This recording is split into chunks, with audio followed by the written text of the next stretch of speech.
understanding who and why and how we can assume our position in this community. Having an intelligent academic community is important. Being in the forefront of that, obviously, there are individuals who are preparing our community, the soldiers that are marching on the streets, and individuals who are challenging our society to be honest and have some integrity. Growing out of this, we have Dr. Hewitt, who has come to us this evening, who can share about her project. We've got Miss Butler, and she clearly has the people's agenda proudly displayed behind her head. If you can't see, that's a P, that's a P. And of course, Miss Davis, who is obviously an intellectual because she has many stolen books from a library.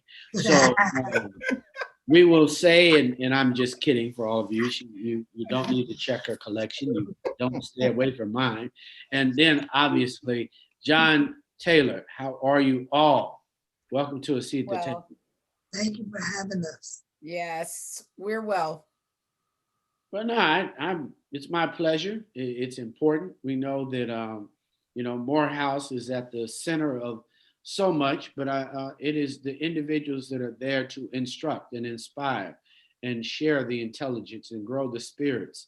The front line is obviously as you have a Morehouse man at the center, at the forefront of this current, what they're calling a Super Bowl for some, obviously for the sister with superpower, as they're describing all of you and Stacey Abrams, because I don't want anyone to ever imagine that she is not you, and that we as a community don't have individuals, but we have a collective that builds up to that one person at that moment. So you all are sisters with superpowers.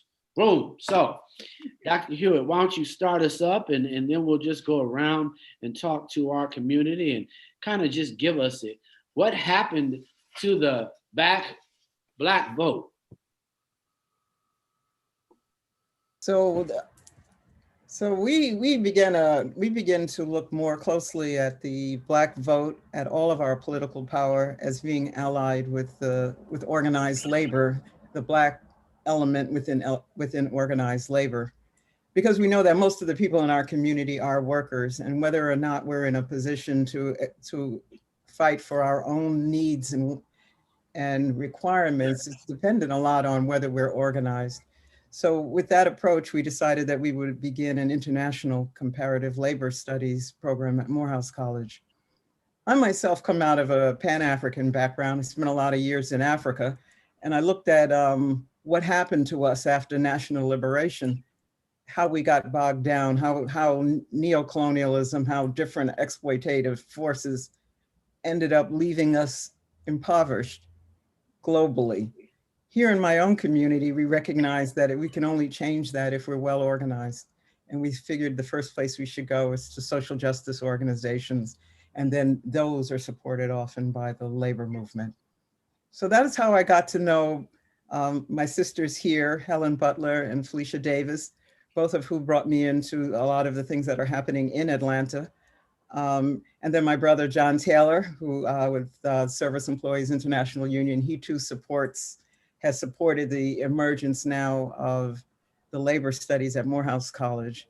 So I'm here to hear them as much as to talk ourselves. But I think one thing that I would say leading in is that we have been celebrating the triumphs really of Black women in creating political power in our communities. Many people are questioning, well, where are Black men?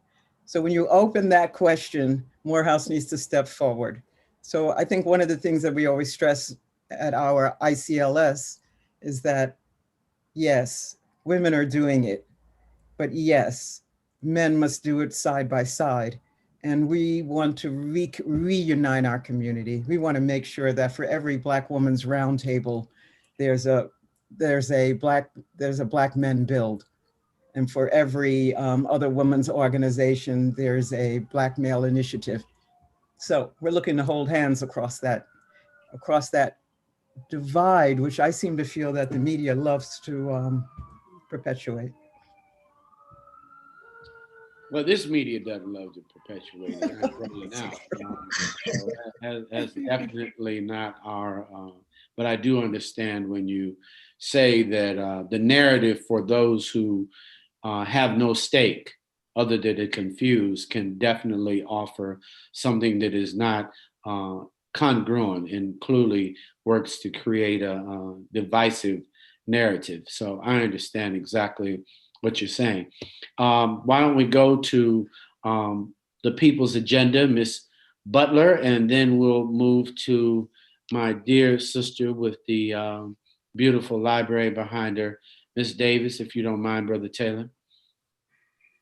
Well, for me, at the People's Agenda, what's been at stake with the Black vote here in Georgia? It's been a long struggle, working with a lot of civil rights leaders who really, really put their lives on the line for us to make sure that the right to vote is protected, that we could exercise our voices and be heard. And like Dr. Hewitt said, Black women have been prominent in this specter. We have always been the top group in terms of demographic in participating in the electoral process, and having to bring along our brothers and so many others with us. And I think this election cycle has really highlighted. But I want to speak to tonight about how our young people have really stepped up to the plate as well. They have actually understood how public policy impacts their lives. And while they are protesting in the street, they understand that they have to convert that to political action if they want to change those public policies that will improve their lives, that will have criminal justice reform. So to me, working along, like I said, with Dr. Lowry, Reverend Orange, when he was here, Rita Samuels, and so many other civil rights, Dr. Vivian, John Lewis, Amelia Boynton, you name it, Juanita Abernathy, Tyrone Brooks. I mean, there's just so many, Andrew Young, that are here in Atlanta that we can build on their legacy. We can talk to them to get strategies. And we've been building that for a number of years. And I think it culminated through COVID, highlighting what it could mean in terms of our community with public policy, voting, and elected officials. Well, say their name, Arthur Langford and Yes. Hosea So Williams. many. I don't want to forget anyone. Yes. Yeah, Hosea Williams. And I definitely. wasn't saying that you were saying it, but I think oftentimes when you are speaking, you can often think that you say civil rights and someone has an idea of who that is. And I think there's just a narrative on not studying our history.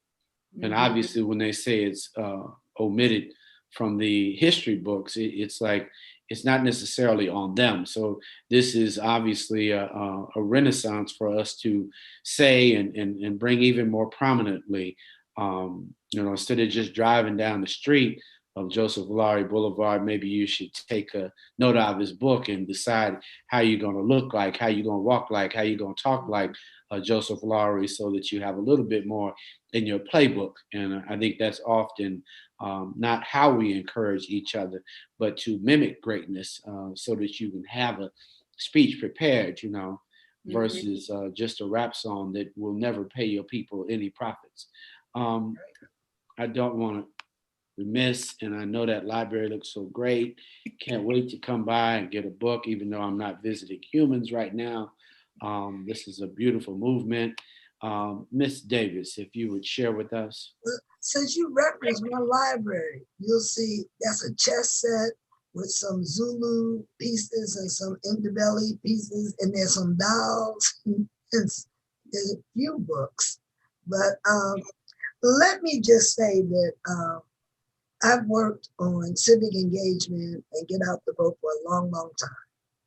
And said for a long, long time that Georgia could be different, that we had the numbers, we could turn it around.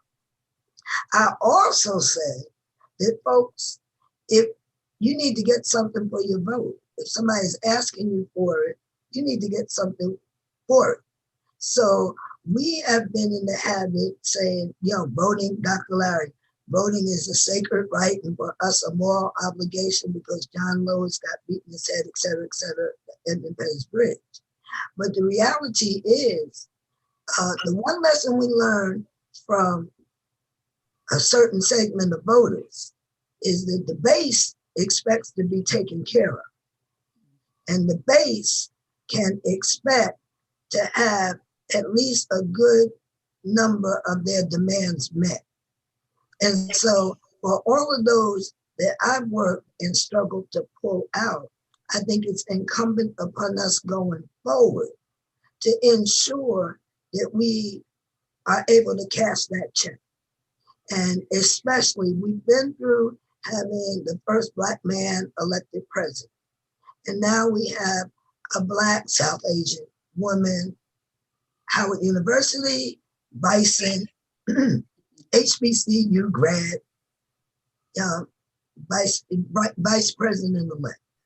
Now that we have that and we have the lessons from the 8 Obama years, it's time for our community to organize going forward. So yes, we have some work to do in the short run, but I think the meaning for me is about what we're going to deliver for our people based on all that rhetoric we had that we took to them to get them to take time out of their day to go and vote one more time. And we are in Georgia preparing to try to put even those that didn't go and do that one more time. We want everybody to do one more time and maybe one more time again. Mm-hmm. So just keeping it real, we have to get out, but we are going to have to deliver, or I think we will see a decline next time around. And because people will say, what difference does it make? And there's a little bit of that right now, but some of the young folks said, I'm gonna go ahead and try it. And so we need to make it, make it produce. And with that, I know my good young brother is up next, so I'm listening. Okay.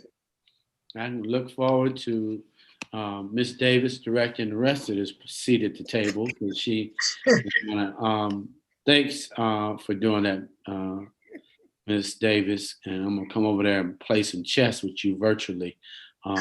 See what kind of game you got. But John, SEIU, maybe you might want to tell people what that means, just in case they have no clue. Yep. So good evening, everybody. So SEIU is Service Employees International Union. It's one of a few hats I wear. I'm a proud member of the People's Agenda, was trained and reared under Felicia Davis. Felicia actually recruited me. Reverend Orange and Dr. Lowry and Felicia and Helen all trained me.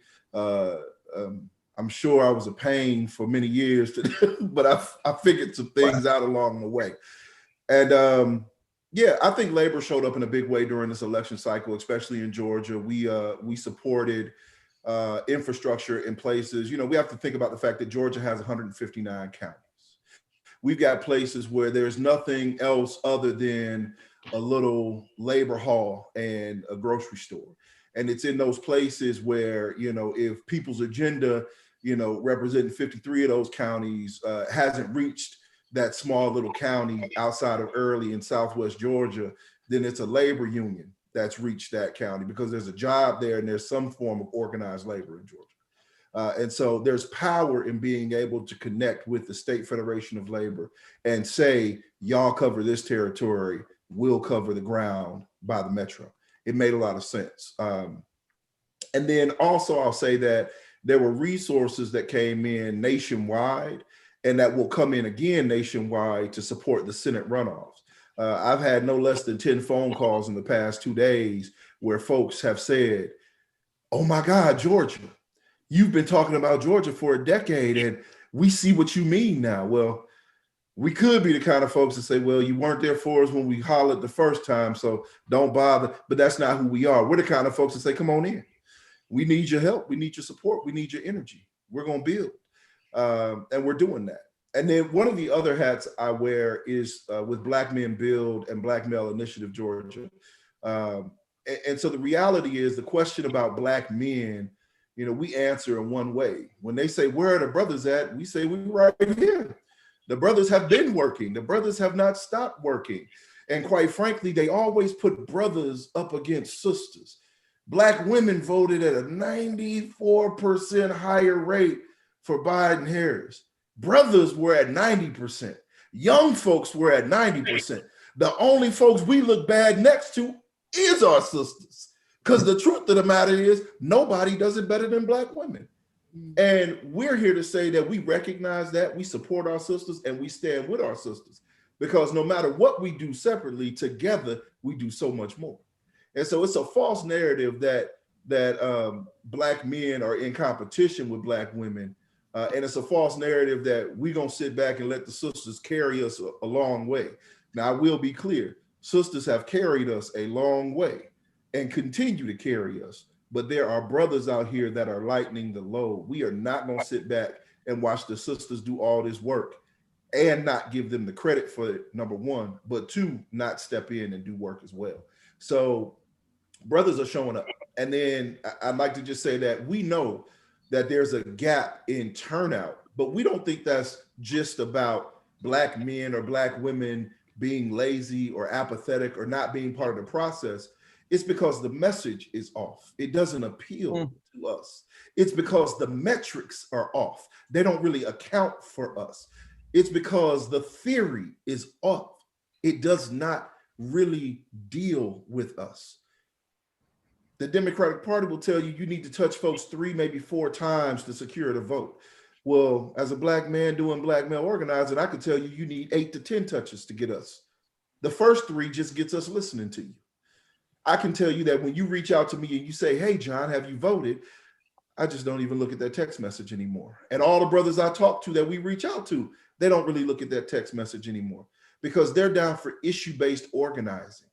They don't want to be left behind. There are 320,000 registered Black male voters in the state of Georgia right now that are listed as infrequent and low propensity voters. It's not because they're lazy. It's because they don't believe the system really cares about what happens to them. But what I can tell you is when Ms. Helen rings your phone, when the People's Agenda reaches out to you, when Felicia Davis comes to you in Clayton County, the conversation is not just, John, did you vote? The conversation is, do you have food? Do you have a job? How are you being cared for? We make a concerted effort to have a conversation about the material conditions in your life and how the vote and who is elected is connected to that.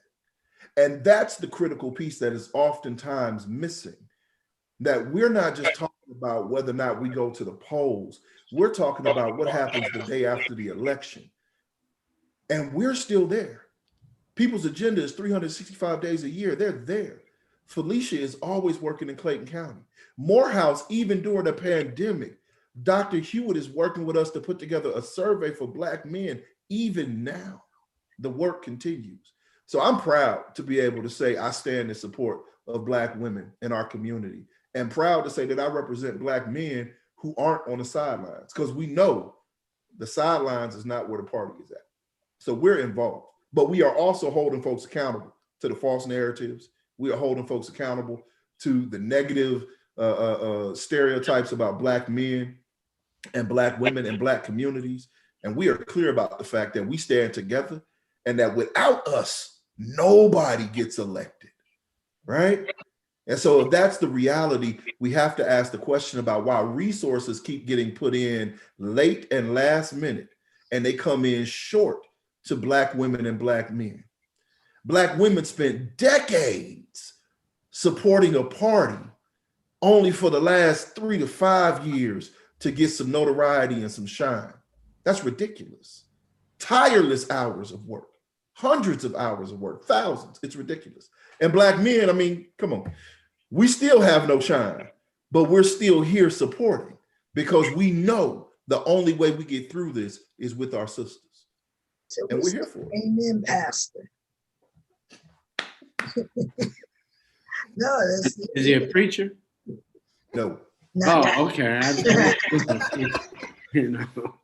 He's I was been trained around by a few, as you can so tell. much. yeah, they did good. I saw that. Dr. Hewitt, it looked like he wrote about 20 things down. Yes, I had to keep a few running notes and remind myself that we too have 3 goals I should mention. One of them is to reconnect our young people to the union and civil rights activist networks, because we know we read about what happened in the past, but most of our youth don't know anything about that now. So one, we want to reconnect them, and we're starting with the organizing class for organizing for social justice. It's the name of an introductory freshman class. We've been running that 2 years, and we've encouraged Spelman. They too will now have a organizing class focused on essential workers and COVID-19. The second thing that I want to say that we're really interested in is what John is talking about. We need to have analysts who will tell our story, provide the data. I'm working to try to do that with our colleagues here, with John and others. But you know, the reality is that it's a very sophisticated game out there regarding the numbers. Plus, you have to have time and keep those numbers in front of you.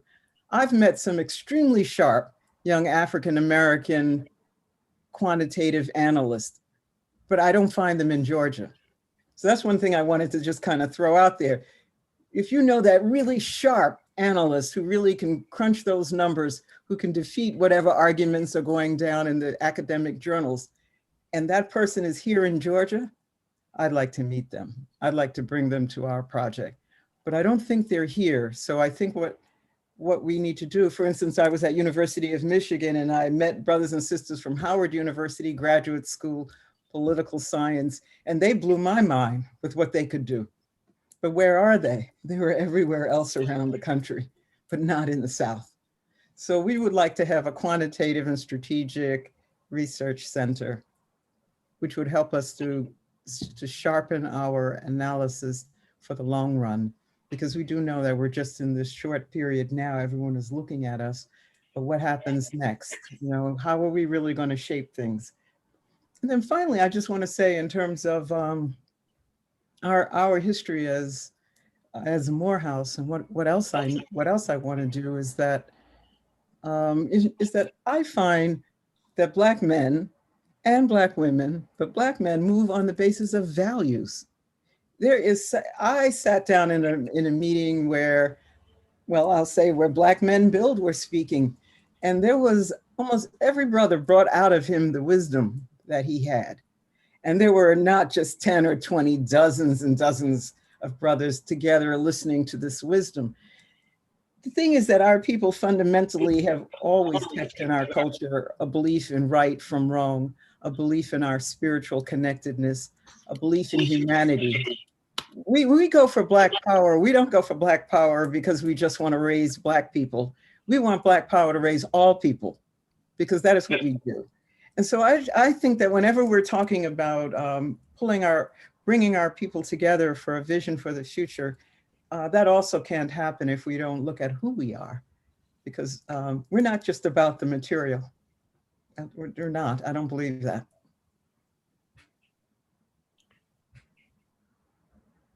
Anything else? Just kidding.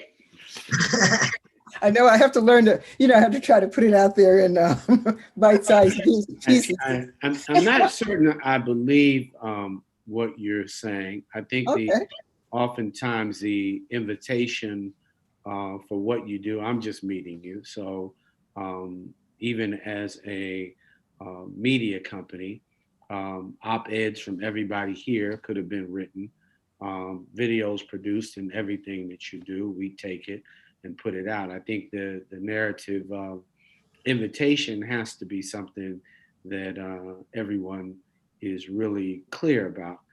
You have an invitation that's rolling out to to write and to write an op-ed, and John can write and interview brothers that are in, brothers that build, so that we're there.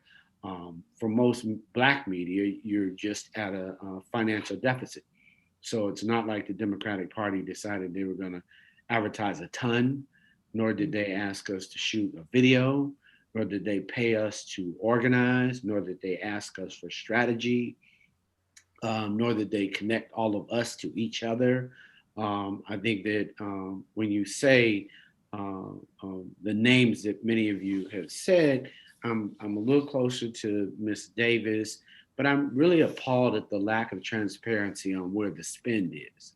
I think the longer we take to say to the Democratic Party, we want to see the entire budget.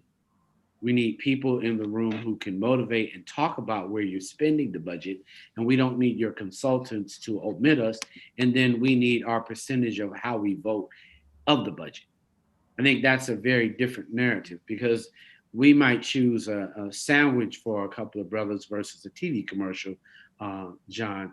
And I think that those are the billions and millions that are wasted in places and in media companies and other places that we're really tuned off to. Like, at the end of the day, we've seen it once, we got it. We know it's what you think is funny.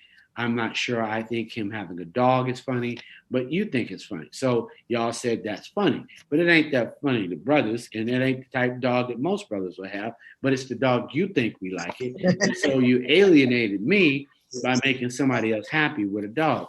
And that was funny to y'all. Y'all got in the room, and then y'all had one of those individuals who are supposed to be BLACK, and yet they're almost there, but they're there and they're paid by you, so they're going to tell you that that's funny because they got a check to make what was already not funny. I remember the day, and for me, I think we have to tell them that street money isn't bad, because at the end of the day, if that's how you choose to say paying Black people is bad, then you should say street money to all the media companies that you pay, because y'all don't call that anything, but all of a sudden you call what we have street money. And I think these are, and we haven't said, yes, we want all of our share of the street money, because why should we be oppressed while y'all get rich during an entire 3-year cycle? And we want you to be transparent about the budget, because when I was with James Orange, I was more on the for-profit side. So if they had a few sandwiches and they had a little change, then I could pass some stuff out. But if you were short on both and I wasn't hungry, I wasn't going out to walk, and I wasn't getting ready to pass by no barbershop. So I was more on the Arthur Langford side. So he knew at least think about a little bit of change while you were moving, and didn't have this desire not to pay our people during the process. And I think that is not said loudly and out front in front of people, but they think that, just because you're advertising and you spent millions on Facebook, that we're supposed to just think that you were doing us such a service, when in actuality, it's a disservice. It doesn't speak to Black men. And, I think that we just need to talk about the budget. I think talking about and demanding the budget will get your quantitative people, and asking for the tools loudly and doing an invitation, because Atlanta's hot. So if you need and are paying those scholars to come, they will show up because they want to be in the ATL. But if I don't know it and we can't get the right people talking about it on Instagram and all the other places that you want to have a conversation, I'm kidding about Instagram, but if it's not on the Black network and all the young people seeing and saying that's what you're looking for, many people are choosing Atlanta over lots of places. And we see that. That's a trend. Mm-hmm. So Mr. Steve, I think a couple of things are really important to point out. The first one, I'll note that with the minute resources that we got, or that I got, Clayton County, which Clayton County in the scheme of things is kind of small, till we popped up on the screen, right? So we did Media Black. We bought Black, it was small, it wasn't even small, it was teeny weeny. Itsy bitsy teeny weeny. But we bought Black deliberately Black. Our workers, all myself and Helen Butler, got $15 an hour for canvassing. If they were standing there holding the sign, they got $15 an hour. But all that's good. But right here, right now, we know they're about to pour in Georgia. So I think collectively, we need to say, this is the platform, this is the one that's been open to us, that is national, but also local. So I people say I'm kind of pragmatic, but, and I don't know how much bigger small can get, but I know that we have, what is it, 72 days or 71 days? I know if we also. Yeah, I agree, but it's not just about us. It's young people who won't gain the experience. Because But, when young people, but it's about an immediate victory. Because a lot of times we go humble and magnanimous and big, but that then you can't be strategic. And we're all in conversation right now. So it means that we want to up the ante. We want to roll in with big ideas and say, this is what it takes. Because you would not believe how many hours we agonize over how we're going to get on the Zoom platform, have it be good, and get out more any further than the people that come on the platform. So that is critical, and they build that into these deliverables. And so we need to build that in budgetarily, as we know we're in a critical moment with focus on Georgia. And we're not all of the ones, but we are significant ones with significant voices. So I think that is one takeaway for conversation that moves the thinking and the analysis beyond the rhetoric, which it's important that we talk, but it's also important that we act, because if we need to do something in January or February, we need to bank what we can now, so that when we come back, we're stronger and not weaker. So that I just want to say that, and it's because we won't have media if we don't support our media. Well, and I appreciate that, and I know you mean it, but I'm more even speaking to the tech company that sent out the text, because I have a partnership with a tech company that can send out texts, that can create more dialogue. Because I'm getting a text and it's nobody I even know. Right. And so at the end of the day, I can have a conversation and have a whole barbershop text campaign right now in Georgia. So when you think about the conversation, I'm right there with John. I'm like, this is old. This is trite. Don't text me anymore. Can I block you before you come? Because you're just saying something I already know. And why are you talking to me anyhow? You need to be talking to my brother, because I'm already proven. I've been there the last 3 times. So you wasting money again on me versus building a relationship or allowing me to build a relationship with somebody who's gonna know I care, versus you who just sending out a text and collecting a check. Yeah. And to me, that's what we've been talking about all along. You got to have the right messengers. You got to have the right message. And those messages don't reach our demographics. So we've got to be able to have those things. And I think we as a community don't always highlight, like, I need to know your texting program. So when people come to me, I can say, no, I don't want to use that one. I want to use this program, this business that's going to speak to the people that I'm trying to reach. I need to have somebody that knows how to talk to them. It's just like, I love working with young people, right? But I'm from a different era. My language is totally different. The way they talk, I don't even understand it.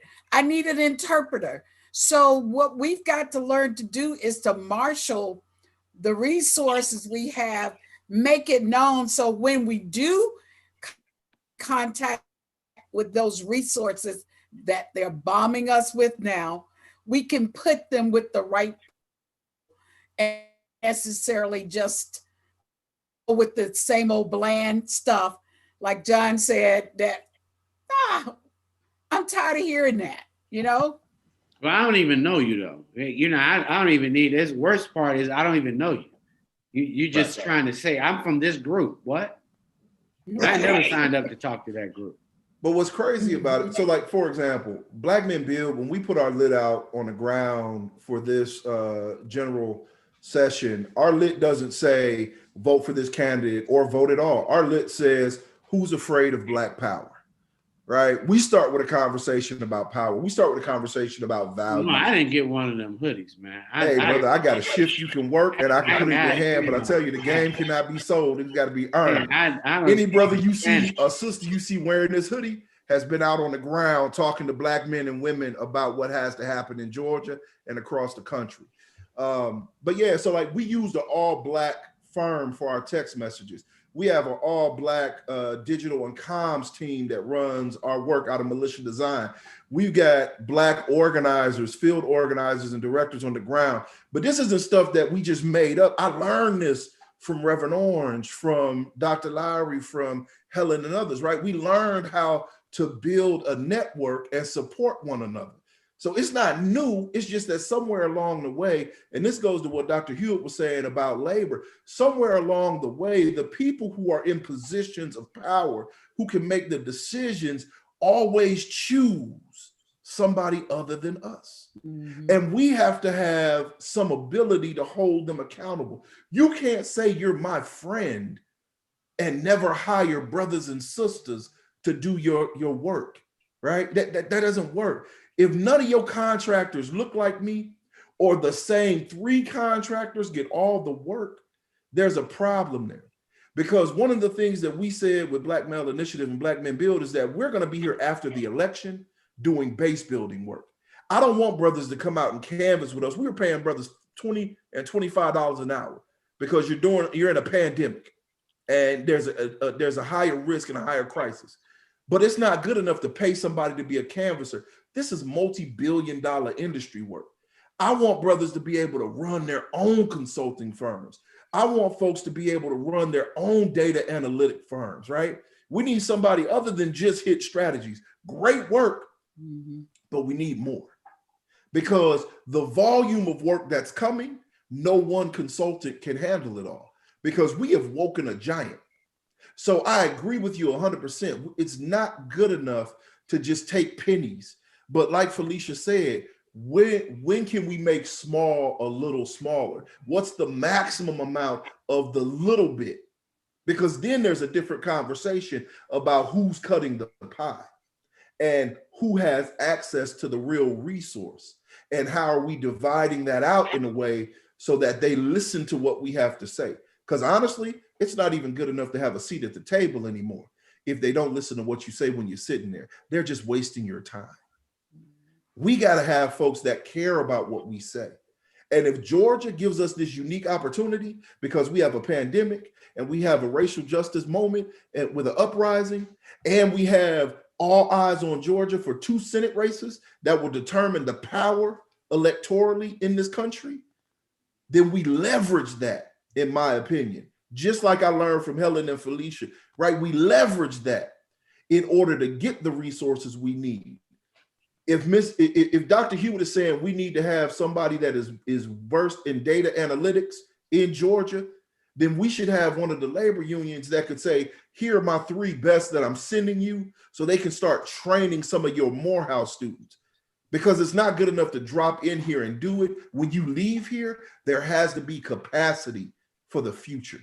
And that's what's been missing all these years. We've been scraping and scrounging and fighting on pennies. And folks like the People's Agenda, like New Georgia Project, like Kids Against Pollution, all of the organizations that helped me grow, they've done it without the support in a real way. And so if now you want to turn your eyes to Georgia and you want to support in a real way, I say do it. But don't give up on us tomorrow when it doesn't go your way. Except that your money does not come with the privilege to tell us how to do what we know how to do. But your money comes with a commitment that you're going to stand here with us when the smoke's clear so we can make it better for our children tomorrow. Yeah, we need long-term. We need to build something long-term. I'm not certain. I mean, I'm a little worried. I mean, I get more worried each day. I talk to a lot of people, and I'm very disappointed. Like I've been watching this the last probably how long we've been in this this pandemic 8 months total 9 months something like that. Didn't know 9 months. I think that the thing when you mention all the people that you mentioned, James Orange, Hosea, the Hungry Man's Forum, and you think about things like that, it was very obvious that we had an agenda. It was clear. It wasn't very, people weren't delusional. Like people are real delusional now. They can opt out of being Black at any moment, and they can start talking about how homogenized. But I don't have to know John for him to be my brother. Y'all got that confused. So we have this confusing, and I've watched, and there are no KPIs for Black people. We have no one set clear agenda of principles. I don't care who you are. I don't care how cool you are. At the end of the day, it was real clear when Maynard had contract compliance. We needed to participate. The number was 30%. So when I hear people talking about Democratic budgets, I want transparency. I want at least 10 people to talk about where the jobs are going to be. I want 10, 15% all federal jobs after this that you can give away. And I want things that are transparent. I really can't have conversations that are philosophical with you because I only want to have basic math conversations. I don't want to have philosophical conversations. I want to have one principle. So if we can identify the 10 principles, I think what makes our community move forward, it'll be clear. As long as it is not clear, even if you say it is the people's agenda, it is to at least raise the minimum wage everywhere to $10. That'd be a start for most of my brothers and sisters who live in Mississippi, Tennessee, Alabama. That would just be a start. Off the rip, they'll go up 30%.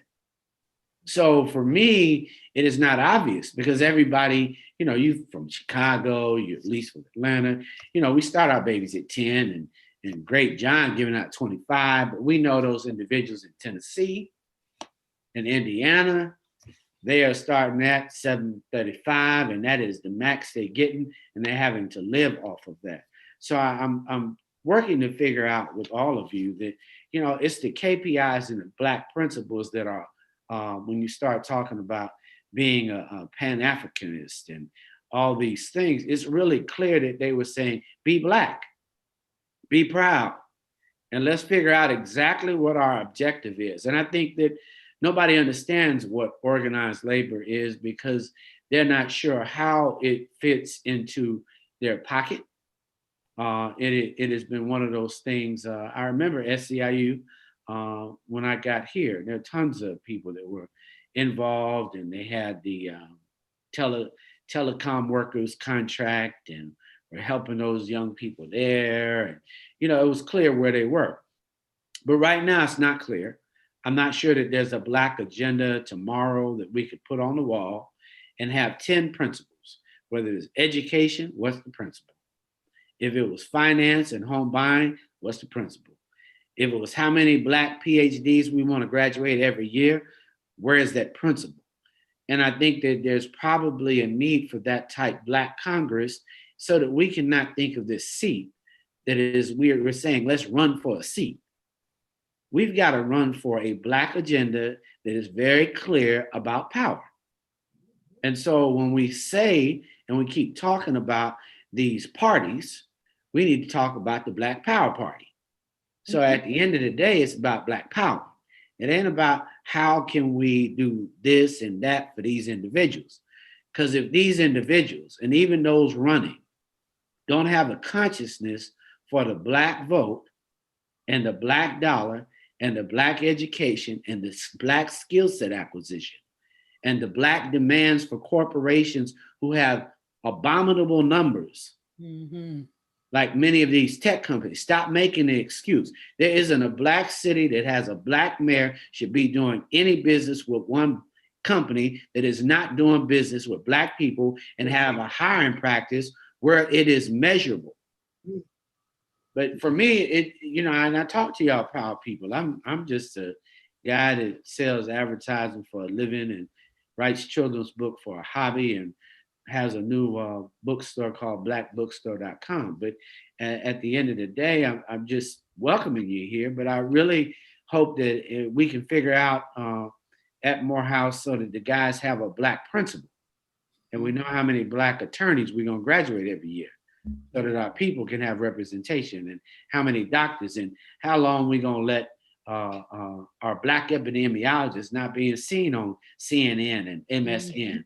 I'm more concerned with those kind of reckonings, that imagery that's not happening. And if we're impacted 30 or 40%, and you're supposed to be liberal media, then why aren't 40 or 30% of all the doctors on this show, instead of one that doesn't look like me, that doesn't look like my brother, that didn't go to Meharry, that didn't go to Howard, that didn't go to Morehouse? I'm very confused, but it could just be the lights, you know what I mean? And especially the thing that will almost make me explode is DEI, diversity, equity, and inclusion. First of all, as though DEI just is like right? It's gonna, the letters together have meaning, and people sending around Black Lives Matter statements, and all I need to see is a simple budget conversation. It's like, what matters? If you show me where your dollars flow, I can determine what matters to you. So I don't have to have abstract about the dollars. I really just need a number. Like I'm a very qualitative person. I don't want flow. I want a percentage of everything. When they do their budget, I just need a percentage number. I just need you to be honest. When you have a percentage, because see, we all got to get on numbers. The measurement of how many people you hire will tell me how many of my people will be out of poverty. See, everybody excited about, we getting ready to go in, and I'm saying, what's the number? Because they getting ready to pass out the jobs. Then they're going to pass out the consulting contracts. And then they're going to pass out. I can tell you 3 Black women in the cabinet. So that's just a start, just so you. No, I see. Those are the high power. But see, I need a Black agenda. But look, that's the number. So 3 Black women in the cabinet. Now the number comes down. So you start there, and then you count everything that's under those 3 areas. So do know that when sisters, we have not been in a struggle to look at 3 Black women or even one in the White House. It has always been about the numbers. So it is looking at, okay, who's going to be placed where?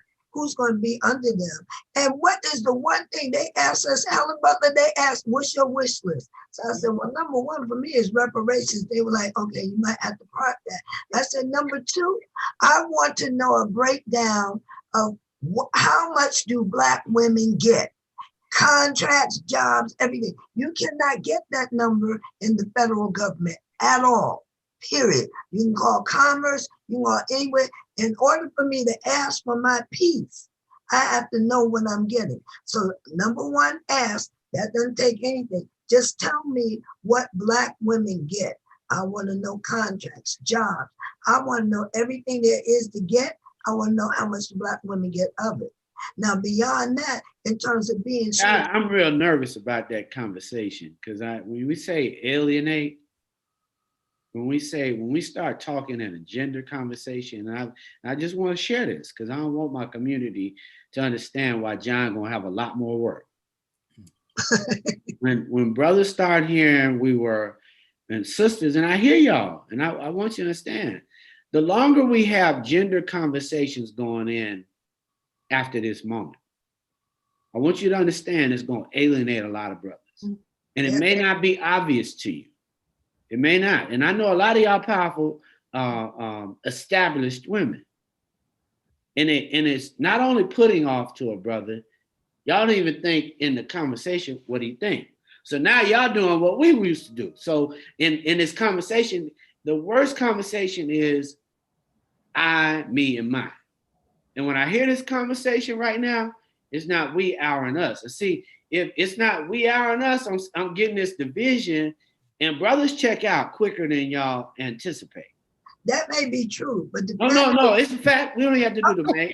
I'm telling you, I'm saying it because you're an important member in the community, and brothers are feeling alienated, and y'all are having more alienated conversation. But think about this. Just think for a moment. You can at least get the number for Black men. So you can go to the federal government and you can find out how many contracts that Black men get. So the notion that as a Black woman, I might want to know what is happening for me. That is not in opposition to my brother. Because I understand, but let me say, oh, Ms. Davis, you're on my show. And let me tell you like this, because I want you to understand it. When I say something to y'all, y'all still believe what you're saying in your head. And I'm telling you right now, the more we have divisive conversations, she's won. The more we have, and I'm sharing it, you don't hear it. So maybe you can ask Dr. Hewitt later, but I'm sharing with you right now. And I'm asking y'all to discontinue alienating conversations that does not lead Black. Every time you put gender on it, then one group goes to the corner. So you cannot believe that, because see, brothers, it has to be like for everybody. We can't be Black. The General Accounting Office can tell us how many Black this. That's all we need to know right now. Because the number's so small, we can just work for. What about when it's for me is 0? That's not a problem. No, what I'm sharing with you is how we can, let's discontinue gender-based conversation that alienate brothers that are decision makers. If brothers are decision maker, I can decide what 10% of those were, you know what? Voting today don't have nothing to do with my job or that child support I gotta pay. So you know what I'm gonna do? I'm gonna go work. And then I'm gonna have me a Black and mild, and then I'm gonna relax. And I'm gonna watch all these people who are going crazy, talking crazy. I'm gonna hope she wins. But at the end of the day, I'm gonna enjoy this Black and mild. And so the more we keep having alienated, and I'm sharing that it's alienated because I'm a brother. And so when I say to sisters, this is how I'm feeling that, but that, and I'm okay. I want to understand how it is that if I come to you and I say, for example, Black men are completely excluded from X, right? I don't see a way, or say if I took incarceration and our Black men are overly incarcerated. So now I can say Black people, but in saying Black people, I miss an aspect of the issue. And I'm just submitting to you that at least in-house, and I know we're broadcasting here, but the fact that I have worked for more than 30 years to simply know what share of federal contracts do women like me get. So I want to say something about values here, because the value of Black women and Black men, value of Black women has always been known by Black men who are truly struggling for our people. That those who are about their own thing, those who want to be elite, those who are greedy, trying to get it for themselves, those who are selling out and taking the man's dollar, those are willing to walk all over Black women. But I believe that our brothers who have some dedication to the people, you can always bring to them the fact that they have to be dedicated to all of us, women included. If a brother doesn't take note of what needs to happen with a sister, then we all need to set him aside, men and women, and we need to make it known. But I think And that I'm just nervous that I don't want people to understand where Black men are. And I think that when you sit back and you say it, and John saying the conversation, and I want you to obviously chime in. It's not about contracts right now. I really want to get on this numerical value, because when you start talking about quantitative, we've got a whole defense department. We've got a whole public relations department. In advertising, we're less than 1% in all that they spend. And that's Black media. Maybe it's 2. That's Black media. That's not Black owned. And I'm just using that as a lever. You can imagine how many PR firms, doctors, attorneys. And I just want to use as a benchmark a number for my community. I don't want to negotiate for me. Because if they only do it for my brand, that's not enough. That's not enough. That's the same process that you use. I want a transparency. See, I don't want the hookup. I'm more nervous of people that take a hookup than people that say we all knew exactly what it was. so I guess that's why Felicia says that we all should look at what percentage women are getting. Right. I do have to back her on that. We have to look, else it might get lost. My point, Dr. Hewitt, is if you ask for the Black number, we'll definitely ask for the details. Now, we don't want to, we're not going to ask for the Black number and say, don't include gender, age. It's a lot more to numbers than even that, because they could give it all the Black women that are 50 plus. That's not a win. They can choose all the brothers that are in DC or live in this city. That's not a win. So at the end of the day, collectively, I knew numerically, I'm just saying right now, Black people have no number that we can point to that is a goal in those 10 agenda items that we want, that we can measure every day. We can measure that progress. And that's where I'm at. But John had something to say before we close out. Miss Davis, you're going to have to come back so we can do this some more. So I'm going to say, I got numbers. First of all, I just really appreciate the conversation and the complexity. Number one is, I don't think Black folks are a monolith, right? So I think as we talk about what our platform is and what liberation looks like for us and what the theology is, I think it's important for us to think about how diverse we are as a people. Number Okay, two is hold on, John. You're on my show too, so that's not allowed. Y'all see, I can tell a person when they have made more than the minimum wage, Black. Because y'all start talking about how we not a monolith. If you in South Georgia where Ahmaud Arbery was and you get shot down, it is clear. It is clear. So we have to stop. No, but let me tell you why I think we're not a monolith though. Because even in South Georgia, South Georgia, my point is, I thought everybody they're was not saying, looking for his education. They're not looking for his culture. They literally looked at his skin and he qualified. That might be true, but you got to think about it beyond that though. No, but what I don't want them not to understand, Brother Taylor, is why you're my brother.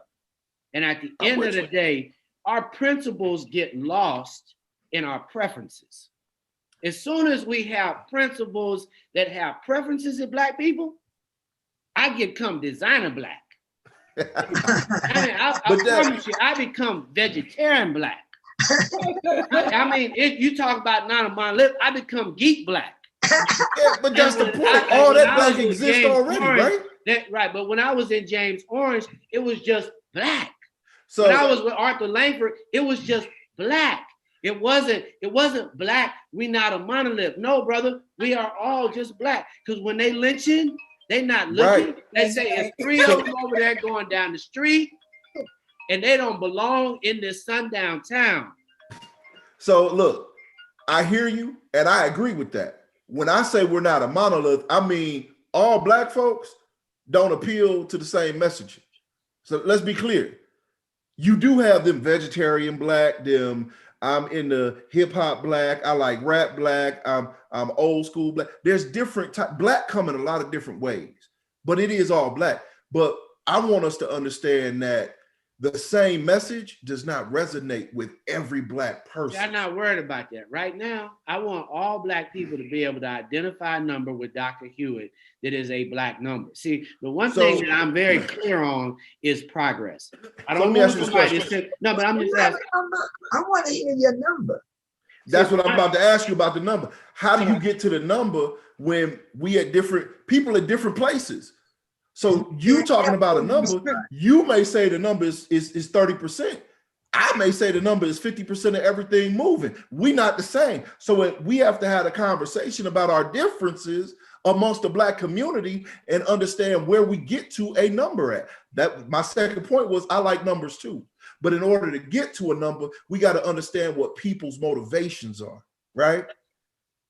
Like that's in my opinion, because somebody else is going to lowball us. Like you said 30%. I was like, man, 30% ain't enough. Transparency first, though. No, I rep number one, transparency, because it eliminates all conversation and people in the back of the room negotiating with me and as it relates to a football league, and all of a sudden I don't know what the conversation was, and then I'm there. I think the thing when I say numbers, I go back to Maynard Jackson, John. When you're already at zero and I say 30%, that says, well, you know what? If we make up 30% of this, we know at least at the end of the day, there's that much participation. So that's and for me, it's about contracting. It's like hiring. If you sit back and you're a tech company and you're at 5% at Uber Eats, and I know that we're ordering 10%, then I want we are receipt shareholders. Write that down, John. Mm-hmm. Receipt shareholders. Oh. I gotta feel like a receipt shareholder and a receipt stockholder at the same time. Yeah. And I need my community to understand as we spend this trillion, as we're taxed for this trillion, that as a receipt shareholder, I just want to make sure that transparency and a fixed number that we can say it. I don't want us to be a community when you talk about how many Black people have a contract. I want to know, I'm with Ms. Davis. But I want to be able to ask the General Accounting Office, because that's where they actually got the numbers from, Ms. Davis, when they figured out that they were doing less than 1% in media, just so that you know. It was 1%. So you can start taking those numbers and you can literally apply it to any industry, and they have the number. So we know how many Black contractors are on the wall, because y'all just gave the wall contract out. You follow what I'm saying? So it's those kind of numbers that will allow us to see where the jobs are. And then we need to determine. So if we sit back and we say, well, you know, it was a storm. So they're going to be storms. So let's say the next 50 years. Well, we know that trees have to be picked up and moved. And we know that those are annual contracts for storms. So if you're not going to look at the numbers, and if we're not going to move our community forward with numbers, and I'm saying this even with the building, John, of a number at the Democratic Party on the spend. What did you spend? Let's look at it now. What did you spend nationally on media, and with whom? Mm-hmm. So that we can begin to evaluate, well, we didn't need that much of that because we didn't get none of that. But I'm going to need you to help calm down the brothers. When I ask, when we get the Black number, and when I say, okay, now that we got the Black number, I'd like to know of that number, where am I? And I being a collective, because what will be, I think, shocking. See, when you talk about receipt, Black women have receipt, and there's no disrespect to brothers. But in this particular moment, when we had to drag somebody a mighty long way, and then we had to push to get somebody else that was not at all desired. And when we got that done, we had to push some more to get a moment that might be a power moment. And then you want to tell me, oh, it's divisive if you ask about yourself. I'm asking about myself collectively for a number I have asked for since white women got included. So Black men, white women, Black, oh, well, you're in there with the Black. And that's all I want to know is like my white sisters, they know how far in they are.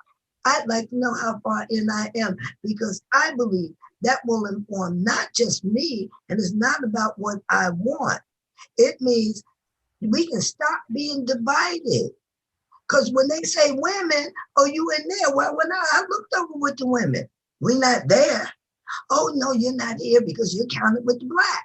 Well, I looked over with the black. Oh, well, we can't break it out by gender. Well, I'll be doggone. It seems like I'm not present.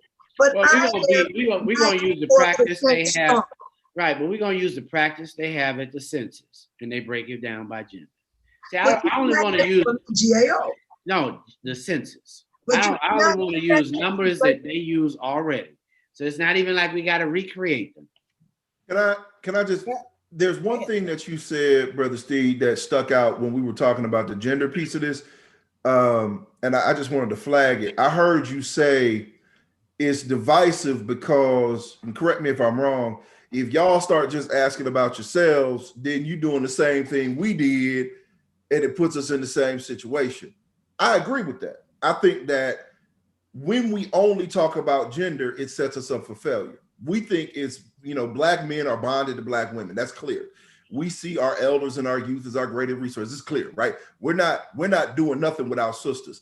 I also hear you for this. So I'm not either or, I'm both and, right?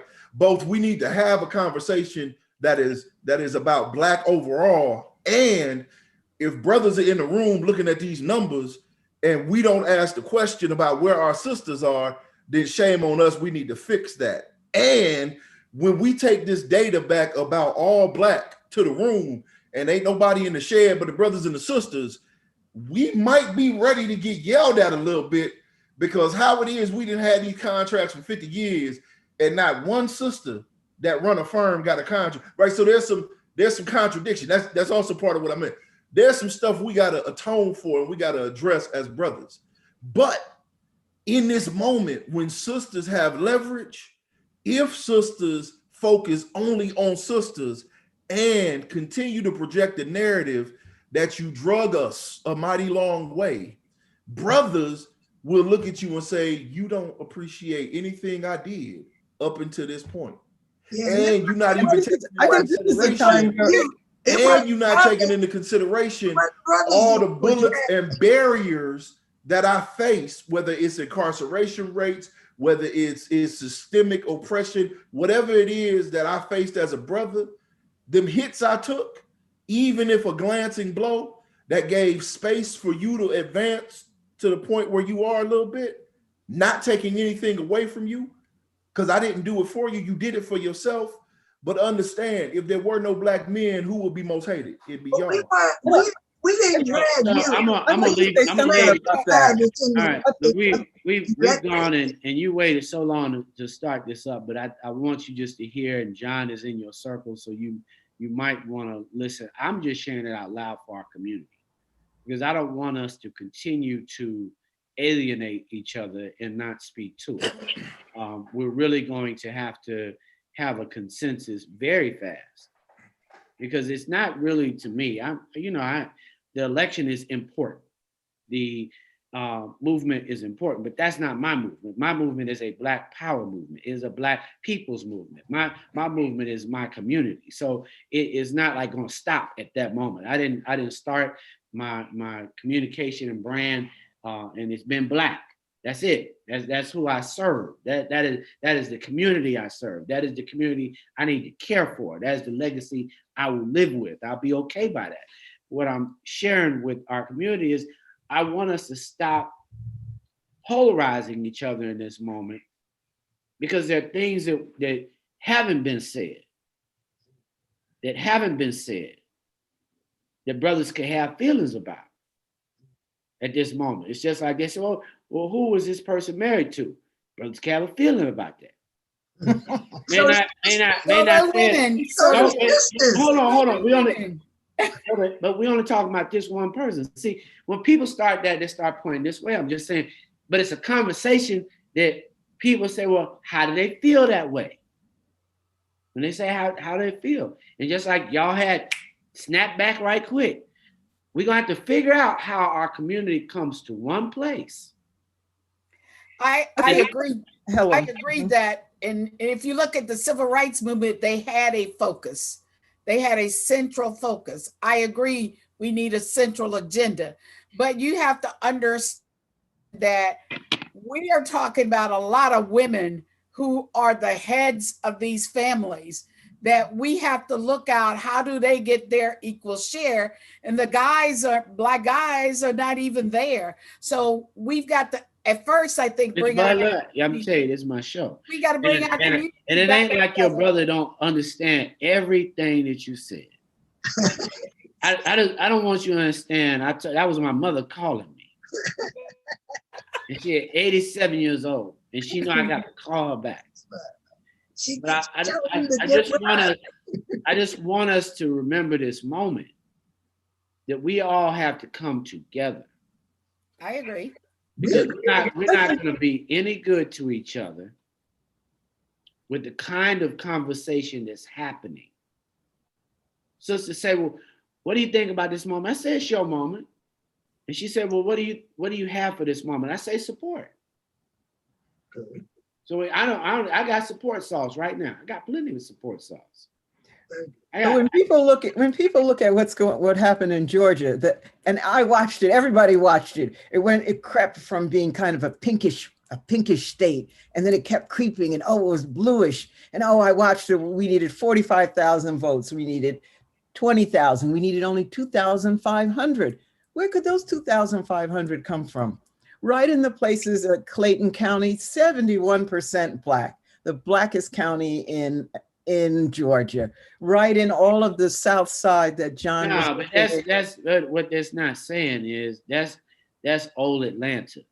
That's the place they pushed all the Blacks. That is where they pushed all the Blacks. Live in it. The James Orange, and when you had a buttermilk bottom, yes, you used to walk down. When they closed all public housing and they pushed everything. I'm just saying, and we talking about what babies and grandbabies is down in Clayton County, you know. I'm just saying that's who we are right now. I can go around the media and I can look around the country, and they think it matters completely what the white woman in suburbia decided to do. Right.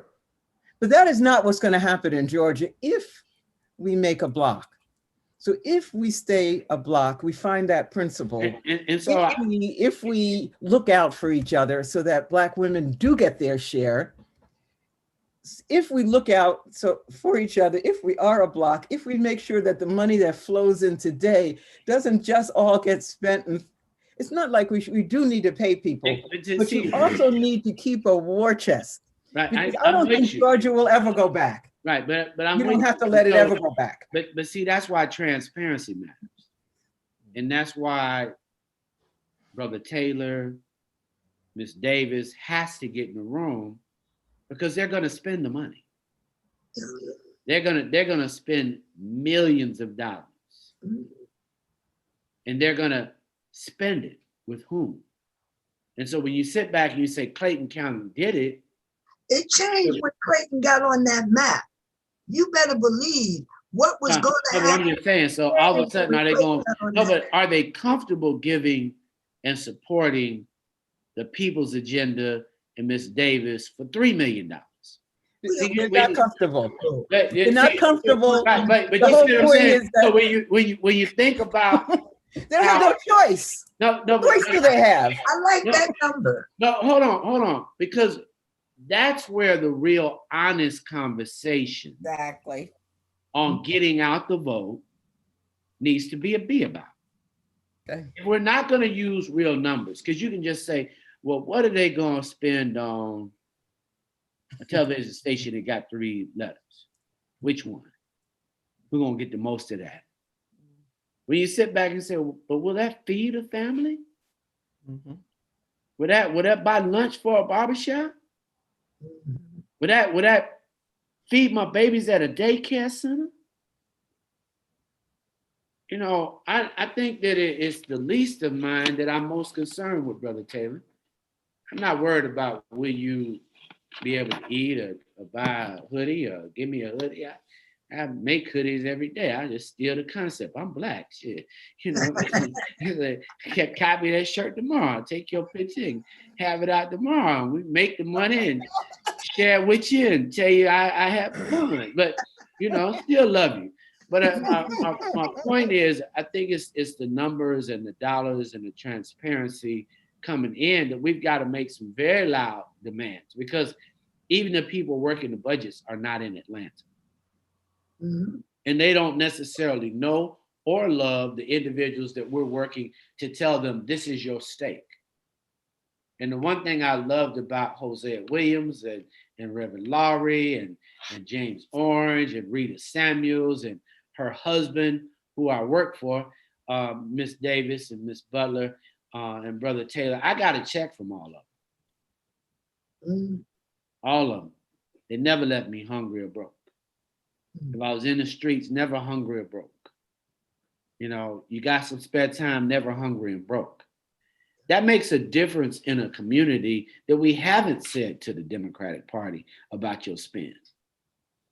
We don't need no more Facebook ads. We got it, we heard it, we see it. Exactly. But will you touch our souls in ways that matter, not with rhetoric, you know? And so for me, that's important when we think about the people's agenda. How much will we love those that aren't at Morehouse, didn't graduate from college, have to ride the bus to get to where they're going, you know, have the grandbabies and have to keep them? Will we pass out some free Pampers? You know, that's my concern. I think we've taken on a very non-Black posture because everybody's not homogenized. All of a sudden, they done forgot all how about that person. Somebody say, "How you doing?" And it's cold in Chicago. You know what I tell them, Brother Taylor? Don't worry about me. Worry about the lady that got the 2 babies that got to walk to the bus stop, and she's got to figure out how to walk past that ice, not slip, carry her groceries, hold on 2 babies, and worry about the daughter that didn't make it home last night because the babies ain't hers. That's the community and the Black that I think we've got to bring back, Miss Hewitt, because it's like we're not certain who we are. And I think this is the moment that we have to come back, Brother Taylor, with a real Black agenda that is very clear on numbers numerically. And that's why I say that. Like, I can tell you, if they're only hiring 5% at Facebook and they need to be hiring 15% at Facebook, if we on Instagram and we 20% of Instagram and we're not 20% of the employees, then the numbers don't work for us. And we need to say that as a Black community, not as an individual who is eclectic. I'm all for all eclectic Black people, but at the end of the day, we have to have an agenda that is recognized today.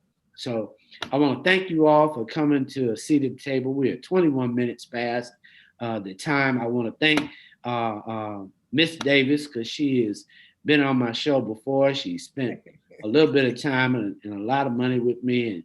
But I was Hosea Williams. I was unbought. So, you know, you got to come back and pay me to pay attention.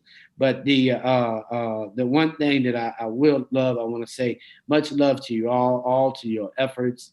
I really loved everything that Dr. Lowry stood for that moment, because he stood up to Dr. Hewitt. I think there's so much that you can share just by even sharing with people what it means to be a Pan-African, what it means to be Black.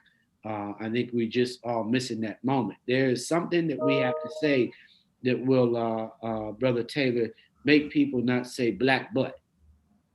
You know, I'm good. I want us to say, yes, we're very homogenized on the Black. I want to be very, very clear that it's all one color, Black. And get away from this, well, we're so different.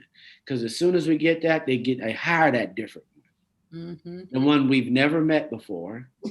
He never went to school with us. He's never ridden public transportation. If he did, he hated it so much he's never gonna ride it again. Yeah. Yeah. And he doesn't belong to any church that we know of, and he doesn't know a real hymn. So I want us to further our communication and let us know how we can help you here at Roland. I really want to thank you for being a seat at the table, but I do want a seat that comes with our receipts, so that we know we're receipt shareholders. We want to claim our receipts as it relates to this election, and say that to all of those running, And they should be in the room with us without their handlers. Right. I agree. Miss Davis, they need to be in the room with us without their handlers. So Yes. let's get the budget numbers, Miss Davis. And if you And need to know, if you need to know the name of the agency, a few names, I got some for you. And much love to you all. Thank you. So Ms. Butler, you did a great job, Dr. must Hewitt. do this when we're not on camera. All right, but that's fine. I'm here. I've got 2 more days here. And And the next immediate day or two would be very important. I'm with you, and tomorrow is a good day. That would be a great. Much love to you all. I look forward to it. I haven't cashed the SEIU check in a long time, so I need to cash some of theirs too. This is Munson Steve. We've had a phenomenal evening with Dr. Hewitt, People's Agenda, Miss Butler, Miss Felicia Davis. Obviously, she's a mover and shaker. My dear brother, John Taylor, a true movement maker. We want to thank you for tuning in to A Seat at the Table. You do not have to be in the streets, but you must be in the struggle. I'm Munson Steve. We'll see you tomorrow night. Peace. Thank you.